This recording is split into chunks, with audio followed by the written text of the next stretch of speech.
Sur Internet, tu peux trouver des exercices, des séances de sport et même des programmes tout faits.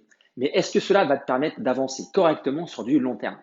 À travers cette nouvelle vidéo, ce que j'ai envie de faire, c'est te donner des conseils, des astuces pour mieux progresser, mieux évoluer dans les meilleures conditions. Alors, je vais aborder le sujet avec trois parties différentes. La première partie, je vais te mettre en avant les trois principales clés pour faire un bon entraînement. Ensuite, deuxième partie, les principales structures d'entraînement. Et la toute dernière partie, la troisième, je vais te mettre en avant les principales routines d'entraînement que moi, j'utilise. On va se lancer ensemble tout de suite.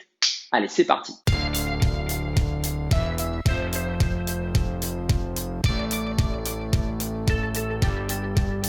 Salut, c'est Nico, j'espère que tu vas bien et bienvenue sur ma chaîne où j'aide chacun à mieux bouger et mieux vivre. Alors, dans cette première partie sur les conseils que je te donne pour faire un bon entraînement, on va voir les principales clés pour justement bien faire ton entraînement. Intensité, progressivité, régularité. On commence tout de suite. Intensité. Dans ton entraînement, il faut faire attention à la bonne intensité. Celle-ci doit être suffisamment importante pour stimuler la croissance musculaire. Pour faire simple, gagner du muscle. Donc pour cela, tu dois faire attention à ton niveau de départ et à la forme du jour. Alors le niveau de départ, justement, tu peux faire des tests et utiliser quelques poids. Alors je rassure, le public féminin, vous avez un taux de testostérone comme un garçon de 10 ans, le même niveau on va dire. Donc vous n'allez pas gagner du muscle très rapidement.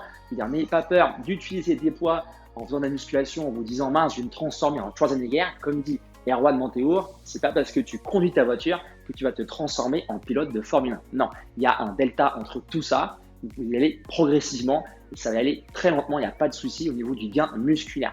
Donc l'intensité, on l'adapte. Si tu peux prendre 4-5 kg, tu ne vas pas en dessous et tu ne vas pas non plus beaucoup plus au-dessus. Tu l'adaptes avec ton niveau de départ. Et par rapport à la forme du jour, tu vas justement profiter de l'échauffement une dizaine de minutes pour voir où tu en es et tu vas aussi adapter l'intensité par rapport à cet échauffement. Est-ce que tu te trouves relativement bien en forme, un petit peu fatigué? Dans ce cas-là, tu diminues le volume de l'entraînement. Bref, tu adaptes l'intensité par rapport à la forme du jour.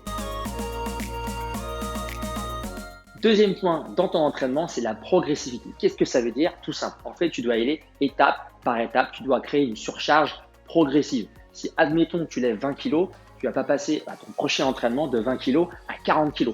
C'est le double, c'est beaucoup trop. Moi, l'image que j'aime bien utiliser, c'est l'image d'un escalier. Si tu te trouves en bas de l'escalier et que ton objectif, c'est d'aller en haut de l'escalier, tu ne vas pas faire un jump direct en haut. Tu vas y aller étape par étape, marche par marche. Même parfois, tu vas même devoir rester quelques temps au niveau de la même marche pour récupérer un petit peu, t'adapter, pas faire du surentraînement et laisser le temps au corps de bien s'adapter par rapport à ce que tu lui as infligé au niveau de tes entraînements. Donc la progressivité, concrètement, tu vas toutes les 2 semaines augmenter un paramètre de l'intensité, que ce soit le poids en plus, tu vas peut-être diminuer tes pauses, tu vas peut-être faire plus de répétitions, plus de séries, tu vas te faire une meilleure amplitude de mouvement. Bref, il y a différents paramètres à mettre en place pour que ton entraînement il soit de plus en plus dur, mais étape par étape, que ça soit progressif.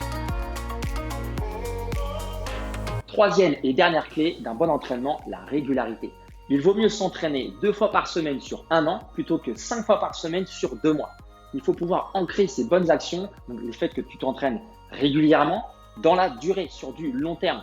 Donc ce n'est pas non plus une façon de te mettre de la pression. Il faut que justement tu fasses ça petit à petit, que ça s'installe dans ton mode de vie.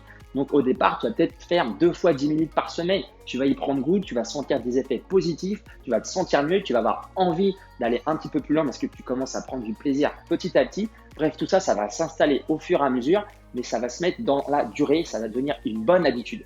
Et voilà, tu connais les principales règles pour optimiser ton entraînement.